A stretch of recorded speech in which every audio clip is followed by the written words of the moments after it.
What's up, YouTube fam? I'm making this quick video just to update you guys on a few little upgrades I made since my last video.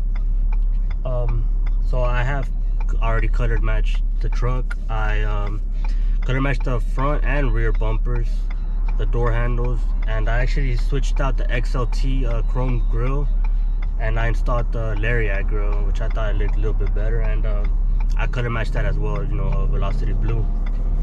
I have also installed the VAS 3.5 lowering kit. That's a vaspecialties, which consists of Viking coilovers in the front, a flip kit, and Fox shocks in the back. And I gotta say, it rides pretty smooth. It doesn't ride like stock, obviously. It rides a little bit stiffer, but in a good way, you know, it handles well.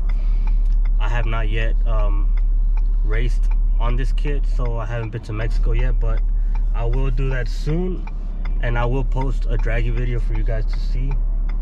Other than that, tomorrow I'm gonna go ahead and get an exhaust installed in it. I'm not exactly sure what exhaust I'm gonna install yet.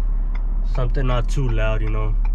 I'm gonna do a side exit like a Lightning. I might go ahead and install a MagnaFlow or a Borla. I'm still not sure yet. But I'm gonna post a quick video for you guys, a little walk around, so you guys could kind of see it, see how it looks as of now. But I still got a little more upgrades to go, but I'll keep you guys updated. So